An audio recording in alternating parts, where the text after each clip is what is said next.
dapat may ganito ang junk shop mo. Okay, mga kabubog, magandang araw sa buong mundo at Pilipinas. Ngayong araw po ay papakita natin kung ano ba ang dapat mayroon sa junk shop mo, ano. Ito nga, dapat mayroong signboard, ano, bawat mga lalagyan. Tulad yan, halimbawa, ayan, oh, may nakasulat na bakal solid. Dito naman bakal katingin, ayan, mga solid, no. Tapos dito yung bakal assorted, no.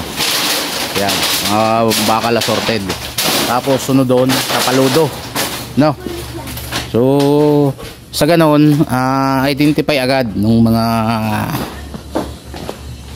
kasama natin, ano, kung saan dapat ilagay. Nawala yung signboard dyan, inalis nyo? Ha? Sino nag-alis? Ito yung kuwata kahapon. Dapat isagad na lang sa itaas. Opo. Para hindi makadali.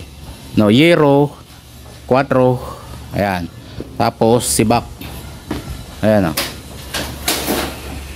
So kasi ang patakaran ko dito, mga kabubog, yung aking mga magbubuti o mga ikoid, mga taga-pamili, sila na rin ang maglalagay sa kanya-kanyang lalagyan para parang self-service ba, ano. Yun ang pinakabawi ko sa kanila, bilang patira ko sila, pabaraks ko sila, pamotor ko sila, papuhunan ko sila.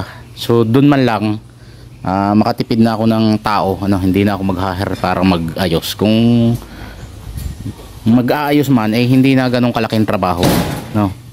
Yan, ganon din sa bubog durog. Kasi pagka tayo may junk shop, tapos meron tayong mga magbubuti, tayo pang magtatrabaho nung kanilang, tayo pang magkakamada ng buti nila, tayo pang magbubuhat dun sa mga kuwan, mga lalagyan. Napakatrabaho, napakaraming manpower na kailangan natin, no? Yung kartunan, no? Ay, kartunan doon, no.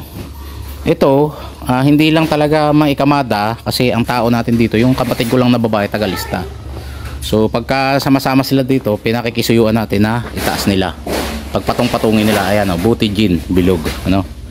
At doon sa banda ron, yun, may signboard din doon, malutong. Doon ang basura, hindi pa lang nailagay yung kuwan. Dito lata, no.